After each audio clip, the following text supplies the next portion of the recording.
Chers amis, je vous avais dit que l'UDPS avait donc peur de Joseph Kabila et les lobisona bino tozali ko réaliser que bato bazali na pouvoir, bazali ko banga motoyo alongwa na pouvoir.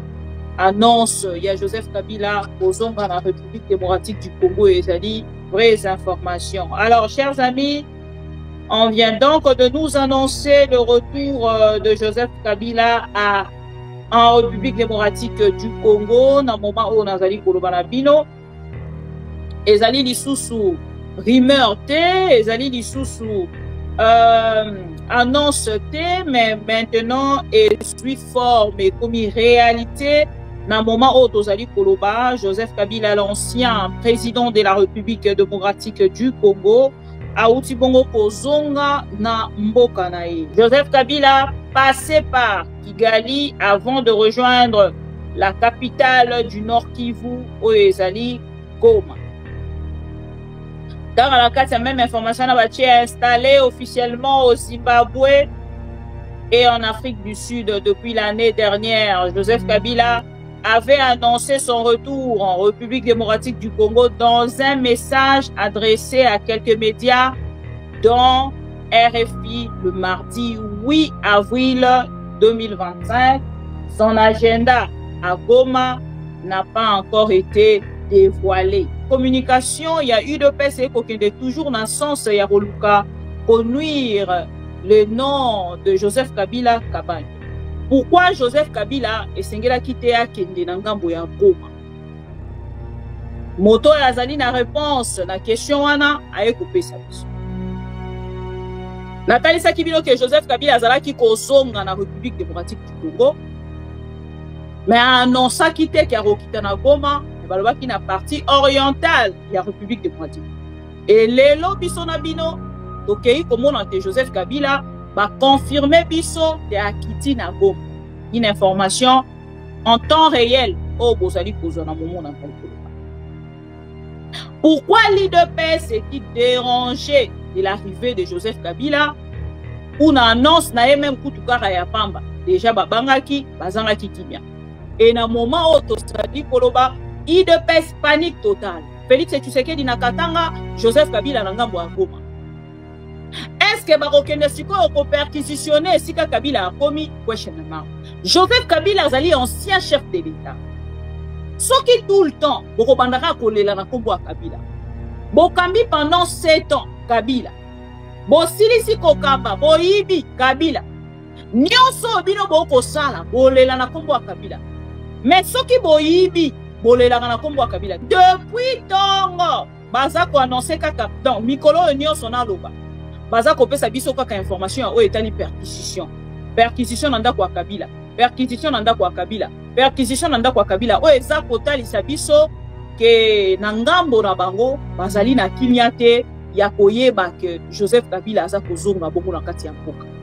Et awa na moment na koloba na bino lokola azongi, je ne sais pas de leur côté soki bakoke de sikoyo ko perquisitionner pe sika Kabila akomi na Goma. On va qui kosala commentaire. Kaisaki ke Joseph Kabila kozonga si. Joseph Kabila e kotalisa bino ki naza mobile. Na lobaki naza kozonga na zongi. Et naza poser la suite. Étape suivante. Ezani. Bolobaki na biso ke Kabila ko tia lokolo na Congo te. Kabila tia lokolo na Congo. Tozo kosela to mona UDPS bakei bakangi Kabila. Bake ko tia na dolo. Tozo kosela to mona Joseph Kabila lekola zongi boke de bokangaye bo tia na dolo. Comme ezala su Congo te. Oh, Kinshasa ou Goma, eza Congo ou eza Congo. Eza Congo non? Mais voilà. Comme les gens dans Katia Congo, bobanda koloba azonga Congo total ay. Azongi Congo. Ato koloba na bino azongi Congo.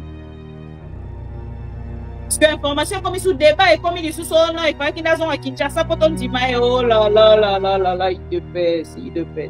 Pour nani bo Suisse ranga mutu boy il de pèse. Pour nani ni il de pèse bo Suisse ranga. bolobaki azonga Congo, azongi Congo. Et comme il se sauté, et bon osko na Goma, et fakina ya na Kinshasa. Oh là là, s'il vous plaît, s'il vous plaît, s'il vous plaît, IDPS, s'il vous plaît. Pardon. Bolingara bo Suisse sanga mutu, bolingara bo Beli sanga mutu, na comprenera proposition na bino. IDPS, tension, ça va. Hein? IDPS, tension, ça va. Oh, tala, botala, mutu boka le bien. Oh, Kinshasa ou Goma. Papa nanga. Ou Kinshasa, to Goma. Eza Congo ou eza Congo. Donc Kinshasa comment? Congo, Goma c'est comment ni? Pour IDPS kanisa ki soki bandi koloba loba na réseaux sociaux lobi Kabila ko changer à vie. Kabila koloba non, je n'irai pas à Goma, c'est du mensonge. To démentir information wana. Kabila a démenti rien. Et l'élu est commis confirmation. Ah wasiko to koloba ke besoin de voir. Il y a koloka kolola ki sa siko na peuple congolais si le pays est réellement géré par Félix Tshisekedi et le service. Bokende sikoyo kuna na ngambo ya Goma. Bokende sikoyo kokanga to pe ko perquisitionner ndako. Wana ezali kamonga naza ko proposer bino pe naza ko dire.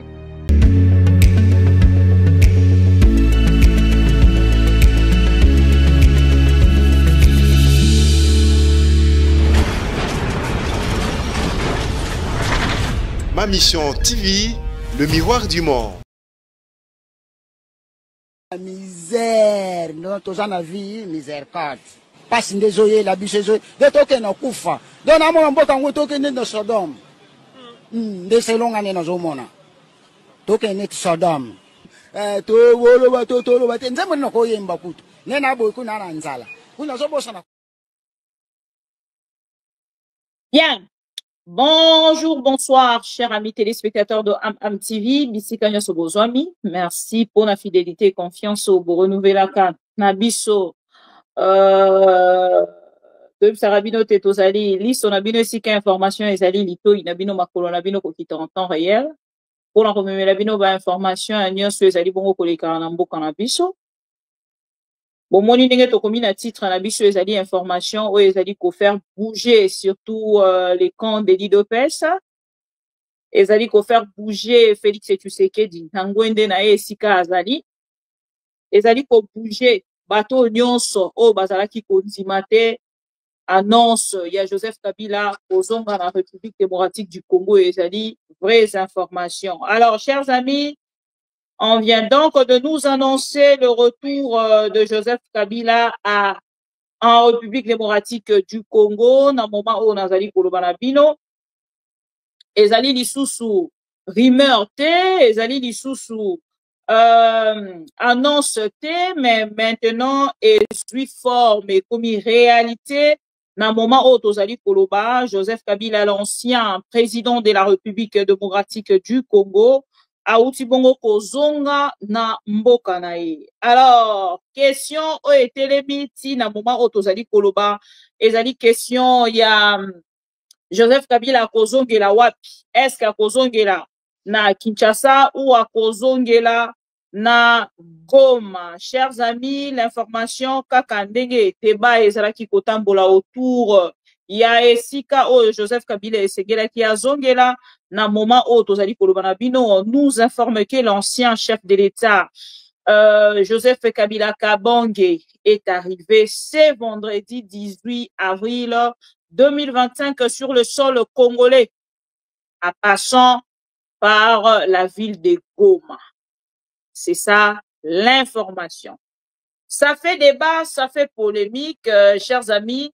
Boyebi depuis quelques jours, biso tozali kopesa bino information ya kotali sabino te la perquisition ya ndako ya Joseph Kabila na 18e rue et ça l'a mis pendant 2 jours et après bokolo elandaki bazalaki ko annoncer na ngambo ya Kingakati te ba service ya sécurité batindaki mokanda na bango pona kotalisa te bazali kolekana l'un de ces quatre tout à l'heure pour la perquisition na Kingakati. Chers amis, je vous avais dit que l'IDPS avait donc peur de Joseph Kabila et les biso na bino tozali ko réaliser que bato bazali na pouvoir bazali ko banga moto yo alongwa na pouvoir.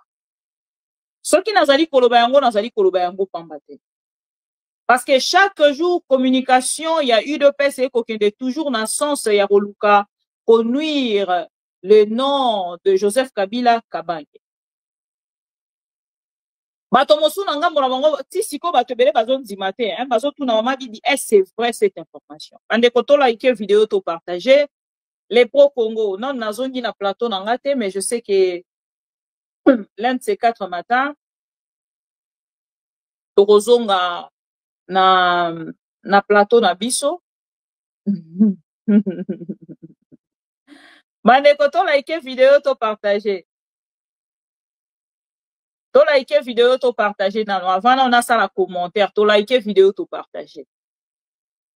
To like vidéo to partager, to like vidéo to partager. Na moni de comment atuni maman bibi mais pourquoi vous n'êtes plus présente sur TikTok? Ouais, je ne suis plus présente sur TikTok oui, mais quand la mingi nazo zongela et nazaki na makambo ebele nazaki kosala na yebisaki bino TikTok esengaka temps ebele esengaka disponibilité esengaka makambo ebele et awa na moment oyo nazali koloba na kozongela yango peut-être dans 2-3 jours tant mosusu pe mokolo ya lelo kaka na kozongela yango parce que je pense qu'il est temps maintenant tozongela yango nayebisaka bino nazali l'antivirus bandeko mosusu babengaka nga la luba consciente misusu babengaka nga la luba révolté et misusu babengaka nga l'antivirus la luba révolté la maman de tous la maman de Pro Congo.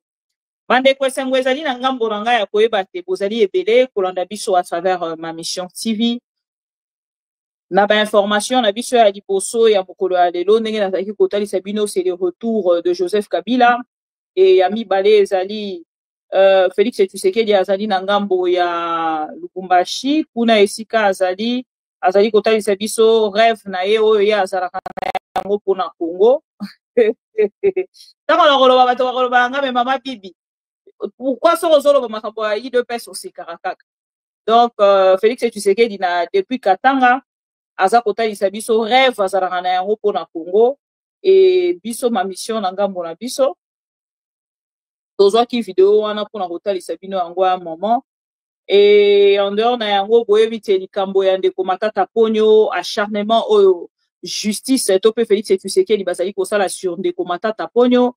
La guerre vient donc de se déclarer na kati ya Assemblée nationale la guerre vient de se déclarer entre le président de l'Assemblée nationale et monsieur Kamuleta. Donc nangambo na bango mibale bazali kowelela kaka ndenge dossier elekanaki tango elekanaki na ndeko Matata Ponyo na mikolo mileki et lelo nangambo ya Assemblée nationale ndeko Matata Ponyo azali kotalisa bango pe basala makambo na senso esengeli. Aujourd'hui Matata Ponyo est député national donc bakoki kokende na makambo lolenge o bazali kokende na yango te et ça crée polémique, ça crée débat na kotiela bino pe commentaire sur yango. Na plénière ya Assemblée nationale, le monsieur Otobengi na kombo ya Eliezer Ntambwe na yebisaki bino ki a créé ki loi aza ko proposer loi na ngambo na ye oyo ko kende kolongola ba avantage nyonso o Joseph Kabila azali na yango na talisaki bino yango déjà et na kokende na kosala pe commentaire sur yango en dehors na yango Eliezer Ntambwe azali kotalisa alobi esengeli batonga ba hôpitaux pour na ba député et non pour le peuple congolais. Alobi bango ba yebi esika nini bango ba député ba kozwa soin te. Comment se fait-il que ba député bazala na adresse te o ya bango esika ko kende kozwa soin? Eza question oyo bazali kotuna na ngambu na bango. Alors chers amis téléspectateurs de Maman Bibi Kapinga na okende mbangu na article na biso oyo ezali pour annoncer l'arrivée ya mais pourquoi nazo seka botuna nga mais pourquoi nazo seka hein Maman Bibi, quand vous parlez du sérieux, s'il vous plaît, évitez Koseka, Ezalakelo kwa malamu te, ozolobe kamba sérieux, Koseka kate, Maman Bibi, tout ça. Ah, naza na RFI. Na yebite so bozomona. Naza na RFI. Oh, voilà. RFI yango wana, esika na zui. Information nanga ya mokolo ya lelo. Na zui, epa ya ndeko na biso Steve Wembi. Et na zui yango na ngambo ya Jeune Afrique. Jeune Afrique azoyebisa biso nini tokotana yango tak tak tak tak tobandi. To like video to partager information na ndeko na yo soki ndeko atuni yo ozo kolanda nini oyebisi olobi o na partager ezali lien ya maman Bibi Kapinga ye azali la maman de tous tobengaka ye na bakombo nyonso boyebi la Luba consciente, la maman de Pro Congo et les Pro Congo, j'espère que vous êtes présents et Badjalelo liste aussi, j'ai besoin de vous.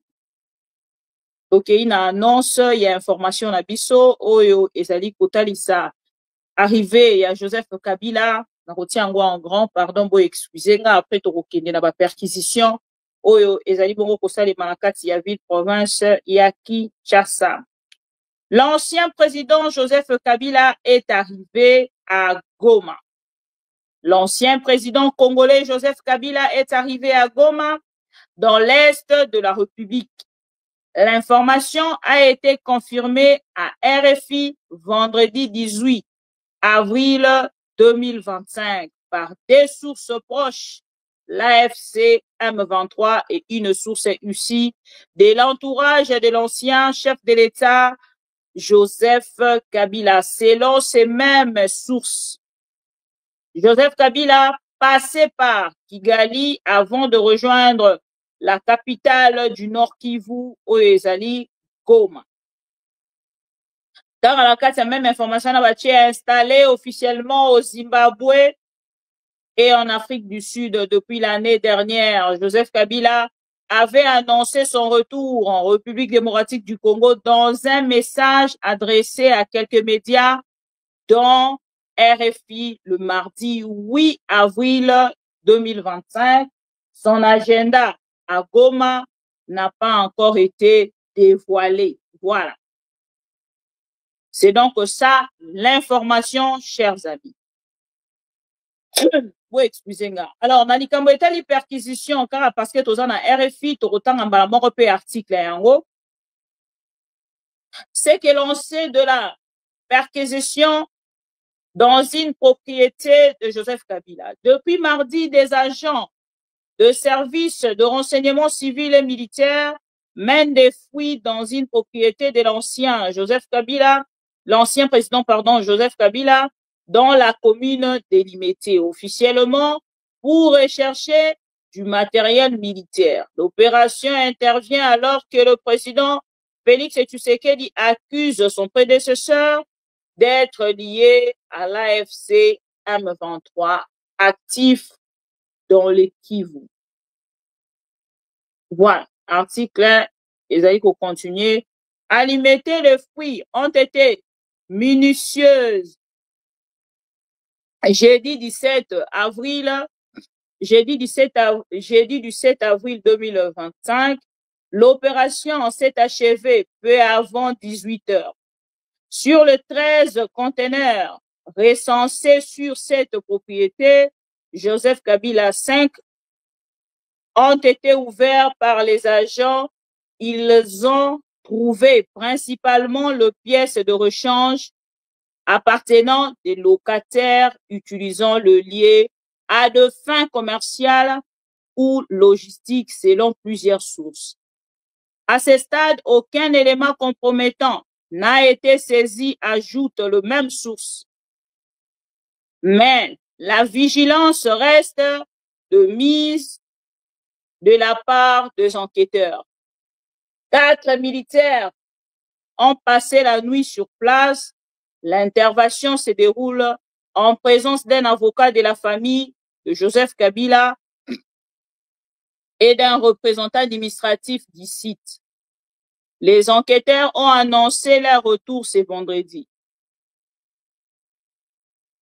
Parallèlement, les rumeurs ont circulé hier sur une possible descente au parc animalier de la vallée de l'Antsele, un domaine privé de Joseph Kabila situé à l'est de Kinshasa. Certains responsables du site ont même confirmé avoir été officiellement saisis. Mais les services de sécurité contactés par l'RFI ont démenti toute opération en cours dans ces lieux. Voilà. Un climat politique très tendu, Bandekwa PPRD Batbaza pour dénoncer à travers ces mots.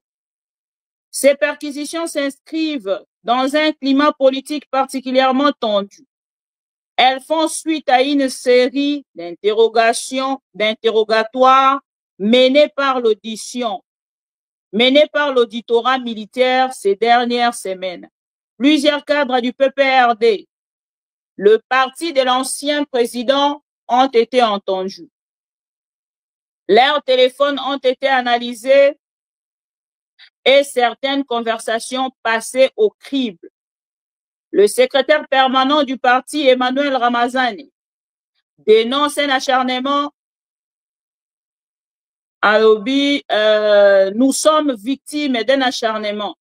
Nous recevons même des appels anonymes nous avertissant que nous serons aussi perquisitionnés. L'atmosphère est électrique. À Lubumbashi, jeudi 17 avril, l'entrée de membres de la garde présidentielle dans le centre commercial Hypnose, propriété de la famille Kabila, a provoqué un mouvement de panique. Mais selon nos informations, il ne s'agissait pas d'une perquisition. Des tireurs d'élite souhaitaient se positionner sur le toit du bâtiment situé à proximité immédiate du gouvernorat du Haut-Katanga où séjourne actuellement Félix Tshisekedi, président de la République. Voilà. Voilà la tangeli bino ba article tozongi siko. Question nanga banda mokolo avant-hier naza kotuna bandeko balandaka biso. Pourquoi Joseph Kabila esengela kite akende na ngambo ya Goma? Moto yazali na réponse na question wana aye kopesa biso. Natalisa kibino ke Joseph Kabila azalaki kozonga na République démocratique du Congo. Mais annonça kite ki arokita na Goma, ne balobaki na partie orientale ya République démocratique. Et lelo biso na bino tokei komona te Joseph Kabila ba confirmer biso te akiti na Goma. Une information en temps réel au bozali kozona momo na tali koloba. Pourquoi l'IDPS est-il dérangé de l'arrivée de Joseph Kabila ou na annonce na même kutukara ya pamba déjà babangaki bazangaki kimia. Et na moment où tozali koloba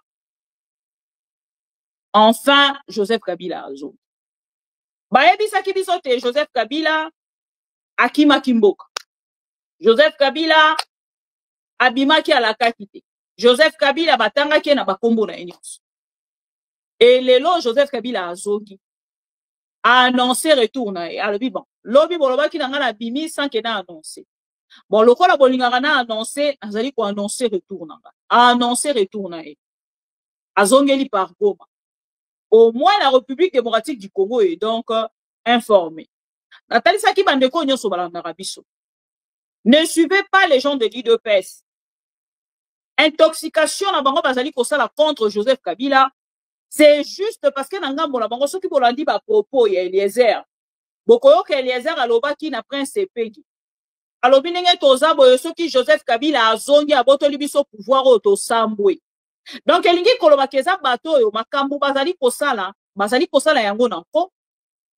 Pona koluka ko nuire le nom de Joseph Kabila. O bango bazali ko banga retour ya Joseph Kabila. Et l'autre Joseph Kabila azali na kati ya Goma. Déjà actualité et baluki. Depuis tant que tu partager information et un Pierre Kao Félix et tu sais que asali na ngambo ya Katanga et awa information est changée par la moko. Kombo Kabila comme na ba site nyonso. Awa batu nyonso ba comme kolobela le retour de Kabila. Je ne sais pas Kabila Zarana nini. Pour que Nangambo nae, alobaka likambo ya, comment on appelle? Alobaka likambo ya, a annoncé kaka retour nae, et automatiquement, épée sa actualité par. Mon coloca Joseph Kabila alobaka. Épée sa actualité partout, épée si information partout, épée si panique partout, épée si de pèse makamba koloba, de pèse agitation et koti partout, azalakana nini Joseph Kabila. Pour que ceux qui a lobby polémique et bandi. Pour que ceux qui combo na batangi yango polémique et bandi. Namoni bato mususu na réseaux sociaux ba partager ba lobby, oh non bakangi ba tenu. Nanda kwa Kabila, boye na boye tout ça. Nenge tozo koyoka. Bakangi batenu. Chers amis, boyebi IDPS a créé une fausse information. On a coaché diversion na kati ya mitu ya peuple congolais. Et ba Congolais bazali conscient te ba tombaka na yango et ceux qui ba tomber na yango c'est fini. Information en etikali lo lingwa. Na moment où tozali koloba. Na uti kotangela bino article ya RFI o eza kotalisa biso ke bakendaki ko perquisitionner ndako ya Joseph Kabila o ezali na balocataire. Et balocataire wana ce sont des expatriés. O na part na bango batekaka ba pièces de rechange, eza soki garage eloko poko alengi. Et tango bakei kuna baltiki même ba soldat, ba bandi kosala fouille ya ba conteneur nyonso. Ya balocataire wana. Ba fouiller 5 conteneurs. Baza komona kaka ba pièces de rechange ya mituka. Baza komona kaka ba pièces de rechange ya mituka. Batikali komona eloko kususu te. Bakomi komi tout na question. Est-ce que continuer toto tika parce que to fouiller déjà 5 conteneurs. Eza kotali sa biso ka biloko ya musala o esala maka a sur place. Et bango moko ba se sentir tellement humilié, ba se retirer. Après lobby toyoki annonce mususu ote bakei na ngambo ya kokende siko na ngambo ya Kingakati. Information mana mokolo ya lobby ezali ko circuler ke batinda ki mokanda na Kingakati pona kotalisa ke baza koya kosala perquisition na Kingakati. Balongwe na ngambo ya Kingakati perquisition na ngambo ya hypnose. Hypnose ezali bien ya bakabila oyo ezali na ngambo ya Katanga. Donc depuis tongo baza ko annoncer kaka donc mikolo union sona loba baza ko pesa biso kaka information o etali perquisition nanda kwa Kabila perquisition nanda kwa Kabila perquisition nanda kwa Kabila o eza ko talisa biso ke na ngambo na bango bazali na kimia te ya koyeba ke Joseph Kabila aza kozonga bongo na kati ya mboka. Et awa na moment na koloba na bino lokola azongi, je ne sais pas de leur côté soki bakoke de sikoyo ko perquisitionner pe sika Kabila akomi na Goma. Ah na koloba na bino Kabila akomi na Goma. Et c'est une information auto wuti kozwa sikoyo et na moment auto sali koloba IDPS panique totale. Félix Tshisekedi na Katanga, Joseph Kabila na ngambo ya Goma. Est-ce que bakokende sikoyo ko perquisitionner sika Kabila akomi? Question mark. On a koyebisa bino ke ba théâtre nyonso eza kosala na kati ya ville province ya Kinshasa esengela kinangaya pour que arrêter mukie hémorragie oyo ezali kosalema.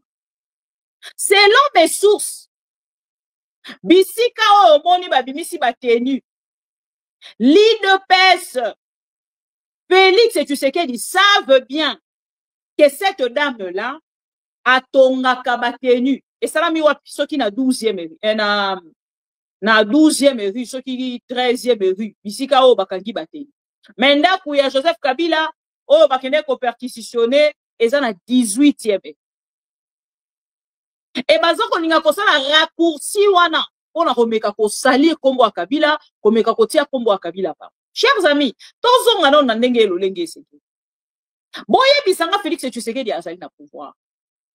Joseph Kabila azali ancien chef de l'État. Soki tout le temps, boko bandaka kolela na kombo ya Kabila. Bokambi pendant 7 ans, Kabila. Bosilisi kokamba, boyibi Kabila. Nyonso bino boko sala, bolela na kombo ya Kabila. Mais soki boyibi, bolelaka na kombo ya Kabila te. Eza na 9e rue, hein? Merci beaucoup, papi. Voilà. Lopango ya Kabila na 18e rue. Bisika bakangi batenu na 9e rue. Et batenu wana baza kotalisa biso ke mama oyo azali mokolo batenu wana kombo na ye mama Tina. Bana alimete babenginga. La maman s'appelle Mama Tina. Elle confectionne ces tenues-là na kati ya société na yewana. Et société na yewana et fournir que ba tenue na République démocratique du Congo Bobimba depuis le temps ya Kabila. Et Félix Tshisekedi a habillé personnellement. Mais lokola bazali na posa ya buzz. Lokola bazana besoin kotia diversion na kati ya mitu ya peuple congolais. Ils ont pris cette information. Baye na yango batie na kati ya réseaux sociaux pour na ko alerter bato. Moi de mon côté ce qui nazala ki Félix Tshisekedi parce que bozali ko banga nanga. Tant que bozali ko partager ce genre d'informations, boza directement na ko pesa nanga gaz mususu autant mususu azaki nango na kati ya Kinshasa te parce que ceux qui peur koti na bitu ba congolais. Ba komi koloba donc c'est que ceux qui va tenu oeza awa, c'est que nanga za ko koma kalaté, c'est que nanga za quelque part. C'est que Nangaza quelque part. Soit que beaucoup ici déjà le qu'on a habitu à Congolais, c'est fini. Quand même Félix et tu sais qu'il y a mort déjà azali en danger. Comment Nanga, quand on a une réflexion à toi IDPS.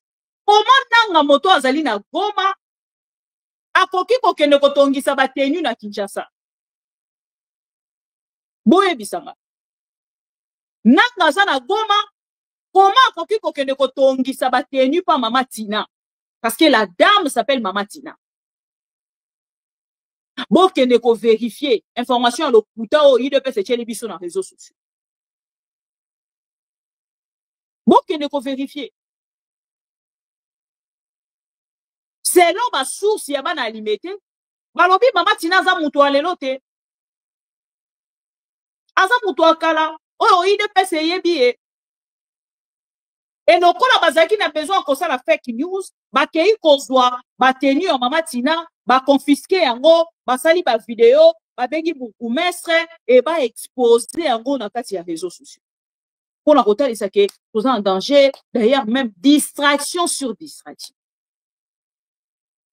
Quand on a qui la commentaire, que Joseph Kabila a raison massive. Joseph Kabila a écouté l'isabino qui n'a pas mobile. Na lobaki naza kozonga nazongi et naza poser la suite. Étape suivante ezani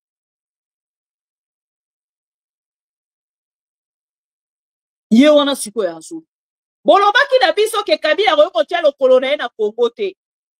Kabila atie lokolo na Congo tozo kozela to mona UDPS bakei bakangi Kabila bake kotia na dolo. Tozo kozela to mona Joseph Kabila lekola azongi boke de bokangaye botia na dolo. Une autre information. Tango ba kosala makambo wana Mama Olive Lembe na ngambo na ye a dénoncé. Alobi boye bozela boyoka cha photo oyo. Tek. Bozela boyoka. Ande konangeza ya koyinda.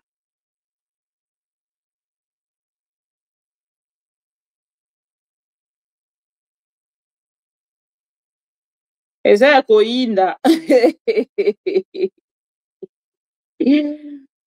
Nzambi wani wa mukengeshai. Bande konangeza ya koyinda awa na kati ya réseaux sociaux likambo ya retour à Joseph Kabila. Ça fait débat, ça fait polémique. Est-ce que yango wana déjà za kotalisa biso le départ ya Félix Tshisekedi? Question mark. IDPS, tension ça va.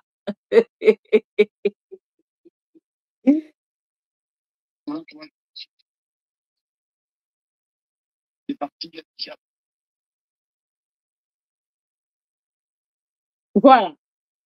Donc, information est confirmée. Botika retour dans la question, ceux qui n'a vérifié. Batouazo au de la message, Maman Bibi, est-ce que vous avez vérifié cette information? ndeko nanga amataka na plateau pamba te soki na mati na plateau c'est qu'information on a vérifié yango Joseph Kabila akomi Kinshasa. Ok, voilà. On botika ko komi tout na ba question est-ce que botali information mama bibi keba na ba fake news ainsi de suite. Joseph Kabila azogi. L'information est donc confirmée. L'information a été déjà confirmée. Donc on a ekara couper sabino d'information. Ba source ezali entourage ya Joseph Kabila et AFC ya ndeko Corneille Nangaa. Voilà. Pardon, vous excusez-moi. Merci. Voilà. On a eu aux sources, mousous. Aïbisinga, c'est confirmé. Joseph Kabila est à Goma. Nani dit sous, on peut ça sous confirmation. IDPS, tension, ça va. Hein? IDPS, tension, ça va. Oh, tala, botala, mutumora le bien. Oh, Kinshasa ou Goma. Papa Nanga. Ou Kinshasa, to Goma. Eza Congo ou Eza Congo. Donc, Kinshasa est comment? Congo, Goma est comment nini? Et Kinshasa est comment Congo te? Kinshasa Zarasu, nani, Goma Zarasu Congo te? Oh, Kinshasa ou Goma, Eza Congo ou Eza Congo te? Eza Congo, non? Mais voilà. Comme les gens dans Katia Congo, bon, maintenant, Koloba, Azonga Congo total, Azongi Congo. Ah, to Koloba, Nabino, Azongi Congo. Parce que l'information, comme il sous débat et comme il est sous son nom, il fallait qu'il ait un Kinshasa, pour ton dit, oh là là là là là là, il de pèse. Pour la nibo Suisse, Aranga, Moutouboué, il de pèse. Pour la nini, il de pèse, Bo Suisse, Aranga. Bolobaki azonga Congo, azongi Congo. Et comme il se saute, et bon, on a Goma, et Fakina na Kinshasa. Oh là là, s'il vous plaît, il de paix, s'il vous plaît. Pardon. Bolingarabo Suisse, Sanga Moutou, Bolingarabo Beli, Sanga Moutou, na comprenera proposition na binote. Bon, là, il y a dans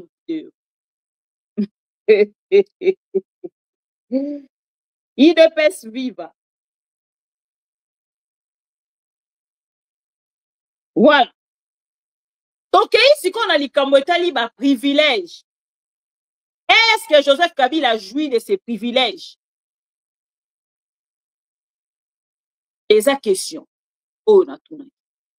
On a moni Eliezer Ntambwe, à l'écran na télévision, à l'obino, il faut passer la loi, moko wana ba kende ko voter loi, on a remis à côté les mela, ba avantage union sur Joseph Kabila azarakana. Nande ko le bino article ya mama Olive Lembe. Réaction na ye, oya saraki. Tac.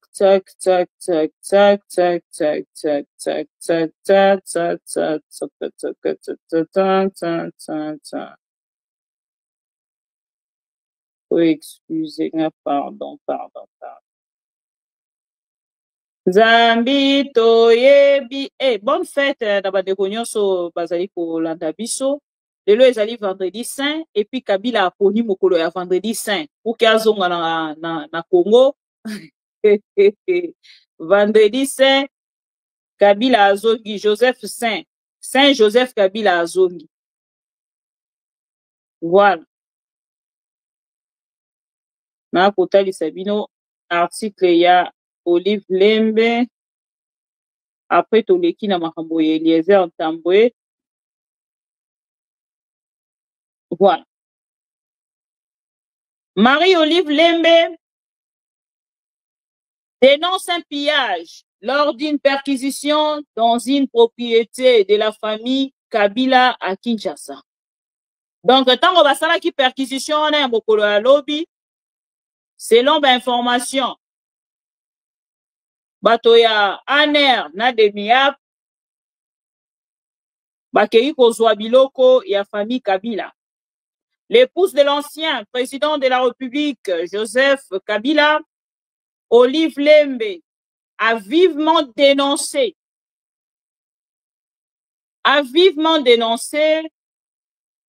bato bao benganga makasi na téléphone nazo ebate on dirait nga mutu naza na Goma nazo comprendre te est-ce que bozo mona nga na Goma potika ko benganga s'il vous plaît L'épouse de l'ancien président congolais Joseph Kabila, Marie-Olive Lembe, a vivement dénoncé jeudi le pillage des lignes de leur concession à Kinshasa par des agents de service des renseignements au lendemain d'une nouvelle perquisition menée dans une propriété familiale située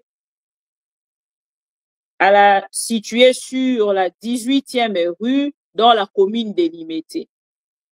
Je dénonce les vols et le pillage de nos biens par le service de l'ex-DEMIAP, a déclaré Madame Lembe Olive dans un message transmis à actualité.cd. Ils ont volé les groupes électrogènes, le panneau solaire, des batteries de véhicules et autres biens. Quelle justice a décidé de saisir nos biens? On a d'autres une question. Qui a porté plainte? C'est du vol. C'est-elle insurgée? La foule a été menée cette semaine par l'équipe conjointe de l'ex-DEMIAP, détection militaire des activités anti-patrie, et l'Agence nationale des renseignements, ANR, en sigle, dans le cadre d'un ordre de mission visant la recherche de matériel et effets militaires de l'État qui auraient été volés ou dissimulés. Aïe de peste. Naïbité en fait nana conseiller à Félix Tshisekedi. Mikolo onyo sono so tunara question wana. Naïbité nani a conseiller à Félix Tshisekedi.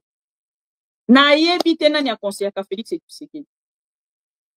Donc baza ko luka ba matériel militaire volé et dissimulé.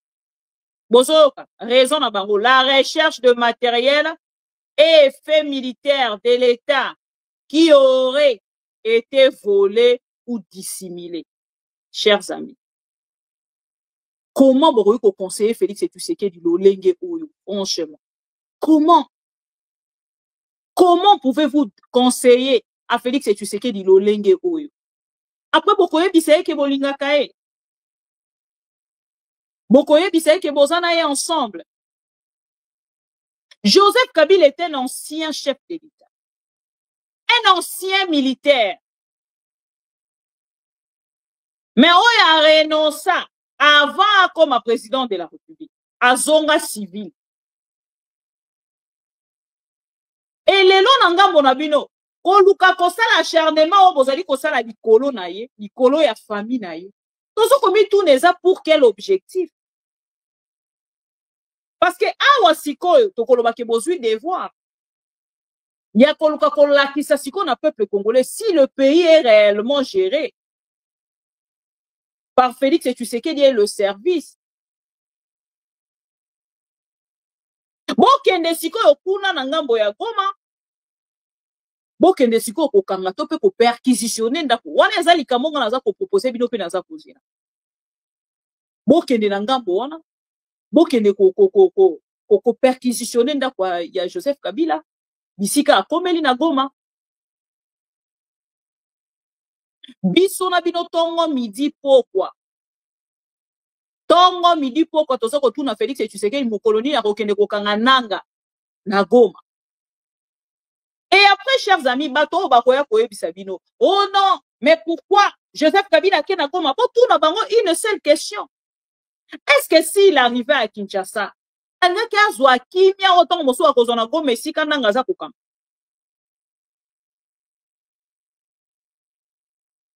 Bon, tout na question na bato ayi de pes.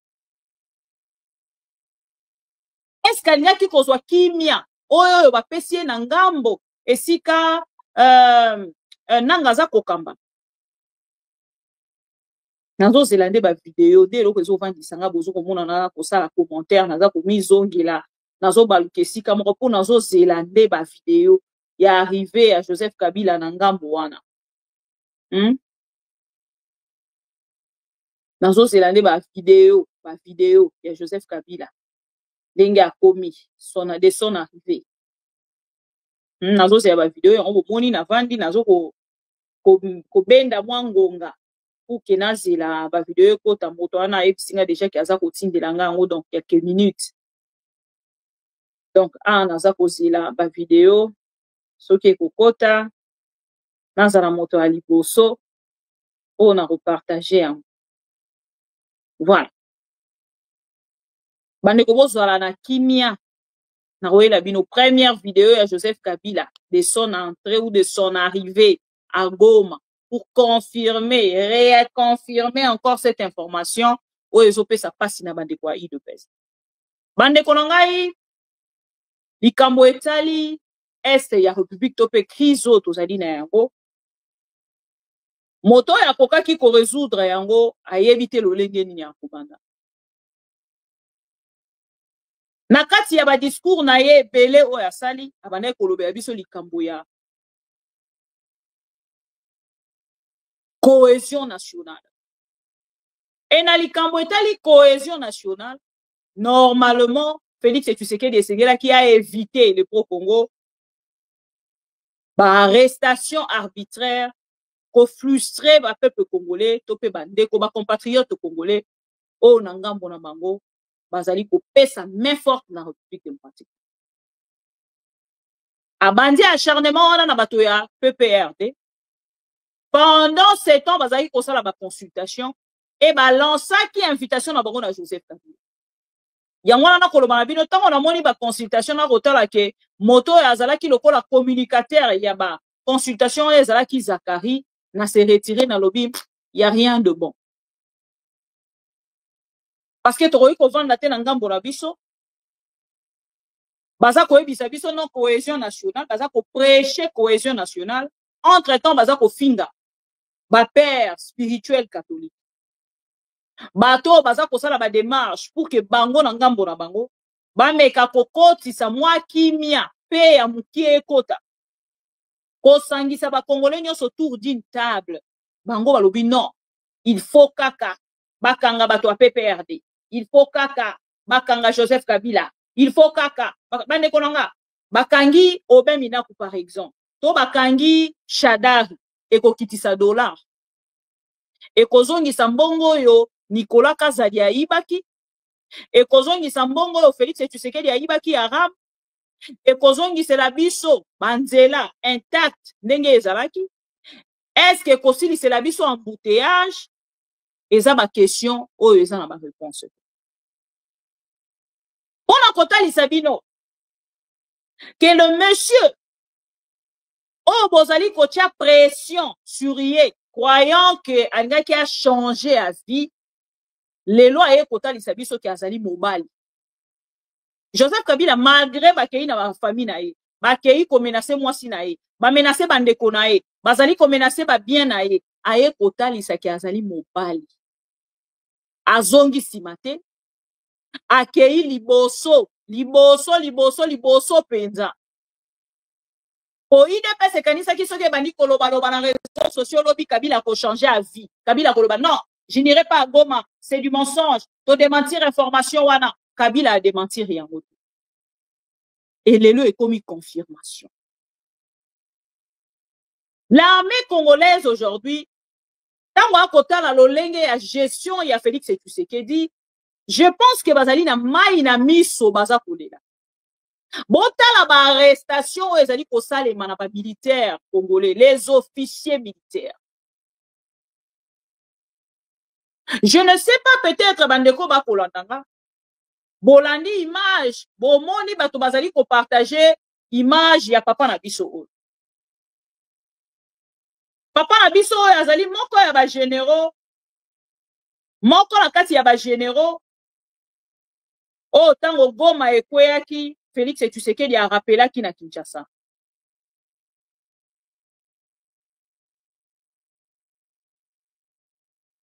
Engambo na bango bazwi tata na biso oyo bamemie na demiap bakangi ye tango bakangi ye bandeko nanga avocat na ye azalaki ko dénoncer alobi arrestation oyo esalemi na lolenge esengeli te parce que le monsieur, le général, azalaki na problème ya santé, bazalaki ko dénoncer déjà kotalisa, que soki batiki na kati ya hôpital akokufa.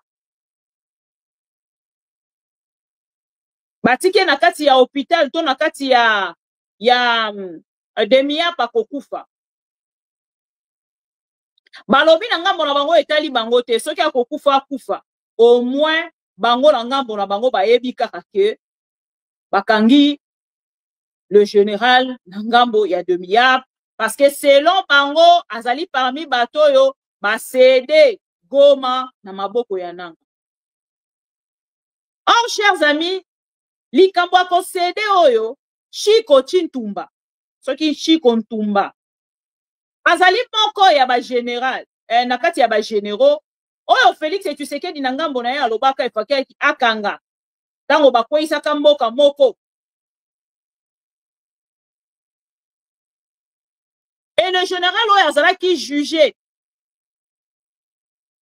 devant la haute cour militaire, bazalaki ko accusé na fuite devant l'ennemi. Aye kokufa na moment oyo tozali koloba corps na ye etikali. Et aza général moko te, hein? Aza moko ya ba généraux oyo akufi na même circonstance. Soki na bina tangela bino liste eza mulai. Le général major Alegwa azalaki ex-commandant ya 34e région militaire. Et tango akomi ebele baza kotalisa ke babomi na poison. Ebele baza kotalisa babomi na poison, balobi ezali na service moko kuna o Félix akobenga ngo nettoyage. Soki okei kuna bazali ko accuser na kati ya makambo wana na ngambo na bango bakei batindiki mwa bakisi moko baza kopesa wana pour que oleka na mbango okende bakobenga yo traître. Et soki otali na sima oromona ke même ba policier bazalaki wana na kati ya procès o bazaki kosala bango contre ndenge bakimaki contre l'ennemi. Bandeko nanga oya pasi ezali ni nos généraux topé nos militaires paix à son âme, hein? Papa Alegwa Dieu gentil. Papa Alegwa Dieu gentil, paix à son âme. Mais ce qui a tikala ki na ngambo ananga, je pense que tina momo tozali koloba ngaki azana bomo. Yango esika na yaka ko alerter en fait bandeko nyonso bazali na ngambo este ya République.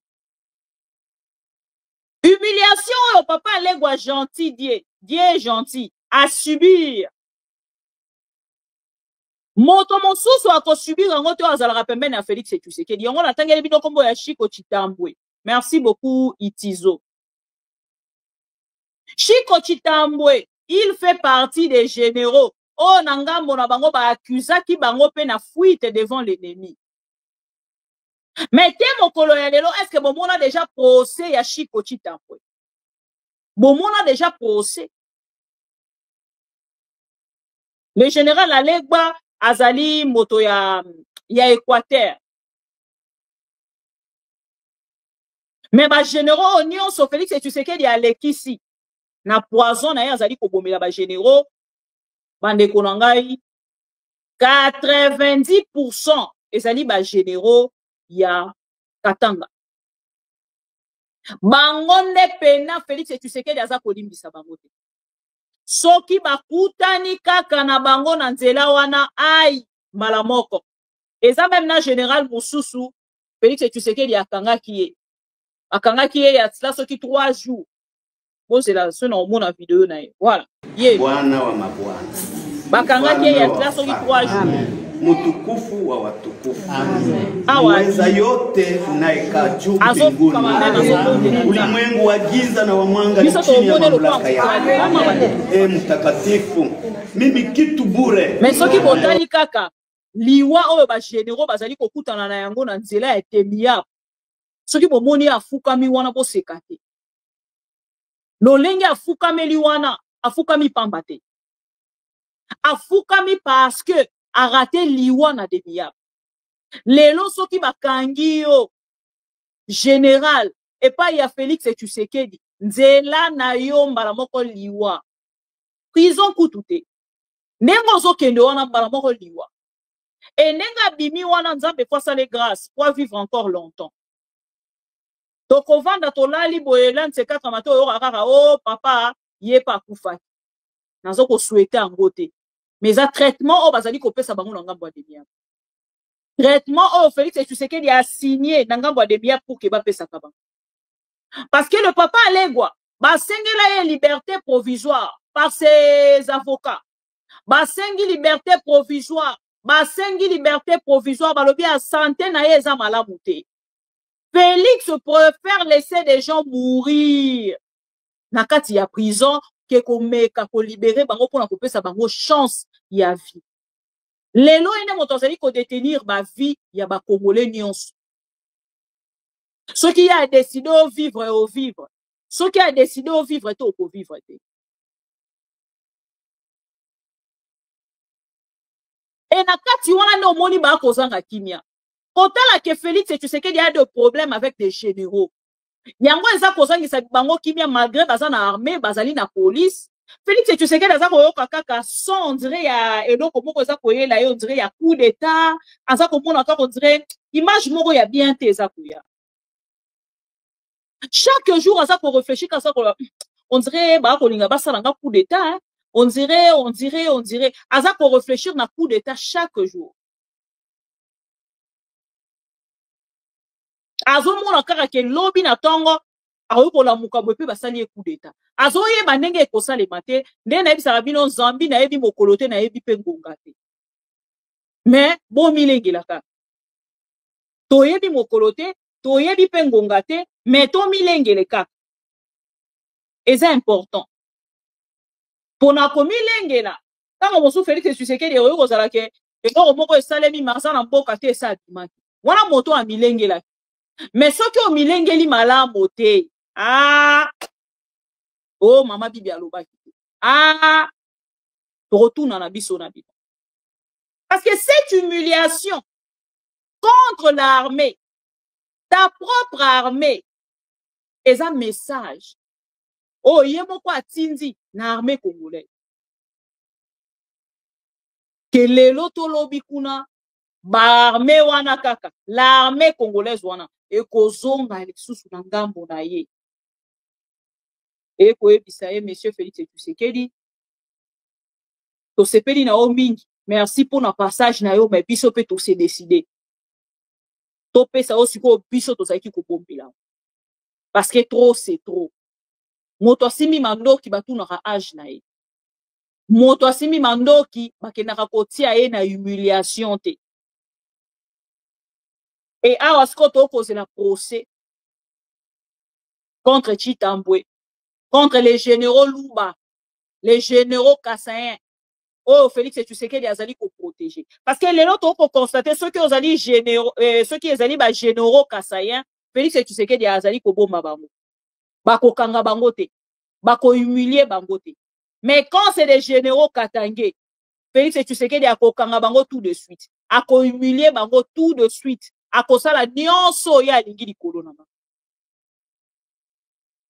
Et je pense que na moment où tozali koloba biso na bino tozelaka kaka temps fort moko kokweya ya pouvoir ya Félix Tshisekedi ekosalema ndenge nini ekozala ndenge nini Nzambi toyebi mokolo te toyebi pe ngonga te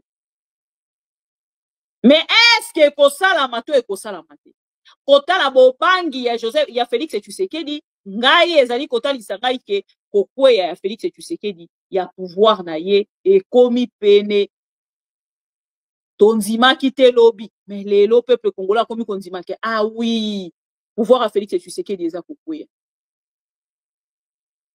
pouvoir ya Félix Tshisekedi eza kokweya eza lisusu slogan te ekomi réalité voilà na bane koyebisa bino awa likambo ya Na bande koyebisa bino awa likambo ndeko Matata Ponyo na général na président ya cour constitutionnelle Kamuleta oyo alingi asala plaisir na Félix Tshisekedi. Na violation ya mibeko atindi mokanda bazwi ndeko Matata Ponyo atindeli ye convocation balongoli ba immunité na ete babandi kosambisa ye. Eza likambo na lingi nasala tout un dossier sur rien. Pona botala orgueil na bato bazali kosalela la République démocratique du Congo, mais ça kosalela plutôt Félix Tshisekedi borotala attitude ya Kamuleta. Kamuleta s'adresse à un avocat. Oyo azali avocat ya ndeko Matata Ponyo. Aza koluka ko humilier ye. Pona kotali se ke yo yebi justice koleka bisote. Ce n'est pas comme ça qu'on fait les choses. Ce que ozali na eloko ya ko reprocher, o ko reprocher na lolenge ote, yango na kotuna bato ya UDPS. Ako bato bakoloba ke na ngambo la bango bazali ko soutenir Corneille Nangaa. Boko benga bato wana ba Rwandais, boko benga bato wana ba étranger, boko benga bato wana ba lingaka Congo te. Comment toki ko admettre injustice ya lolenge? Comment toki ko ndima na ngambo na biso injustice ya lolenge oyo, chers amis? Aza ko humilier un professeur pour le plaisir ya Félix Tshisekedi. Mais Kamuleta après le pouvoir de Félix Tshisekedi, on recommande à nani na Congo. Parce que Félix Tshisekedi est en train de partir. Mande konanga Félix azokende. Eza théâtre été. Félix Tshisekedi azokende, pouvoir na ye sili azokenda wa. Lundi c'est 4 matin to remona Félix Tshisekedi boum akwei. Rêve nanga ezana muna ba papa wana nyonso oyo basoka Joseph Kabila en otage ba mende ba Cheo Kitundu na muna ba kokoma banani. Est-ce que ba revanda kaka na sama makolo Félix Tshisekedi malgré exil na ye akokende ona ngambo na bango ba kozonga na sama makolo Kabila to na sama makolo Nanga. Si lelo na lingaka na ye et ko salama ndenge nini soki lelo Félix Tshisekedi azate vague ya bato nyonso balanda ki Félix Tshisekedi barokende wapi? Est-ce que barovanda na sama makolo ya Félix malgré exil na ye azali ou bakolongwa bakei lisusu na sama makolo Nanga to ya Joseph Kabila? Parce que bandeko nanga oyo nyonso bozo kosala lelo parce que vous êtes de fort. Boye bakango ke lobi bokokoma ba faible. Et kozala na ba fort moko bakozala wana oyo bako neutraliser bino de la même manière que o bozali kosala. Na moni mutu moko lobi nanga Olive Lembe sikoyo ya bandi ko dénoncer des milliards. Oyo salamaka na tango ya Kabila Olive Lembe azala ka. Mais moi je vous pose juste une petite question. Si c'est que Kabila faisait ce qui s'est passé na époque ya Joseph Kabila ezalaki malamu ndenge mokoloba makambo ya demia soki ezalaki malamu pourquoi lelo nata soki ezalaki mabe pardon pourquoi lelo na tango ya Félix Tshisekedi bazali kozongela yango soki ezalaki malamu pourquoi bozalaki ko dénoncer yango soki bo dénoncaki à cette époque ya Joseph Kabila c'est-à-dire ezalaki makambo ya malamu te donc tokoki kolongola bato oyo tozalaki koloba lobi te ki baza kosala mabe pour ko remplacer bato ba ko reprendre mabe wana auto dénoncer ki lobi. C'est de l'escroquerie morale. Yango na ngambo na biso esengeli to telemela bokambami ya Félix Tshisekedi na lolenge azali komema biso pour que lobi na part na bango tango bakozwa même frappe va se rendre compte que makambo biso to salaki ezalaki malamu te. Parce que si on a dénoncé hier, natango wa Kabila, lelo natango wa Félix Tshisekedi, tozongeli yango bon. Pourquoi esengela ki Kabila kende alors? Pourquoi Kabila esengela ki alo na pouvoir? Posez-vous cette question. Pourquoi Kabila esengela ki alongwa pour Félix Tshisekedi a remplacé? Parce que makambo ya zalaki kosala ezalaki na yango bien. Pour Félix Tshisekedi lelo pas zali kozongela ba même pratique. Pourquoi esengela ki Kabila akende? Bon bitu na question wana.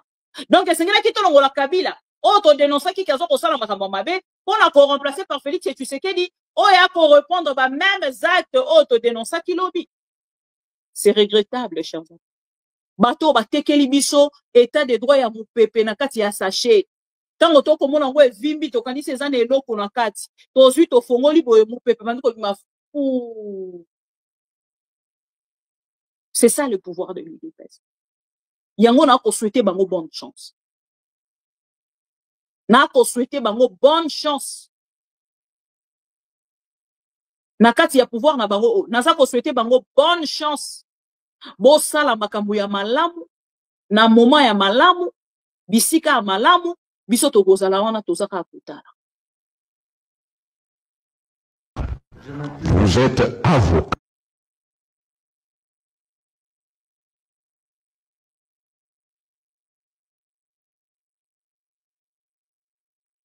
C'est ça qu'il y a pas si passé. 0 sur 0, na mon aga malheur. Ah, me donne la misère, non, tous en a vu, miséricorde. Passe désolé, la biche, de token en koufa. Donne à mon beau quand token de Sodome. De selon. Voilà. Soki na yoki ke bazui localité moko. To, ba deki lisasi congolais moko kofi. Moko, pas deux. Moko. Je réunis les deux chambres du Parlement en conseil. Je dis, Bopé sans autorisation, parce que c'est la Constitution qui le dit, je commence la guerre contre le Rwanda. Je vous le dis ici, bon de retenir en haut. Si ça se fait demain, c'est ça les malheureux. Donc si ils osent faire ça demain, mercredi, pendant que les Congolais seront en train d'aller voter, la Chambre sera réunie en congrès. Les deux chambres seront réunies en congrès pour me donner cette autorisation. Et jeudi, je fais feu. Vous, en tant que parents, papa responsable direct de la famille, vous avez laissé l'argent pour qu'on puisse approvisionner la maison.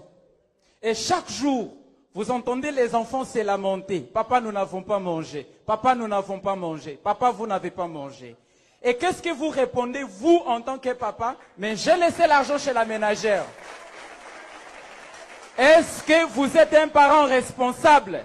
Alors dites-nous, cher ami, oui, quelle est la solution que vous proposez par rapport à la route Kananga-Kalambambouji? La première malédiction pour la province du Kasaï central s'appelle Félix Antoine Tshisekedi Tshilombo.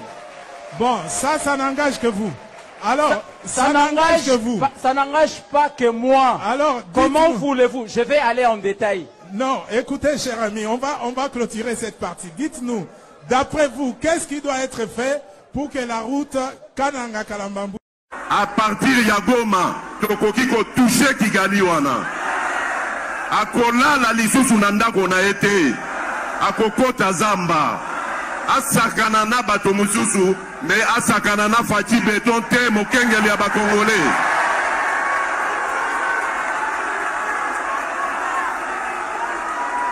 Na lobi na Kagame boye. Asakana na bato misusu. Oya monela kawana. Kasina fachi. Et la culture du mensonge est en train de gagner. Et la culture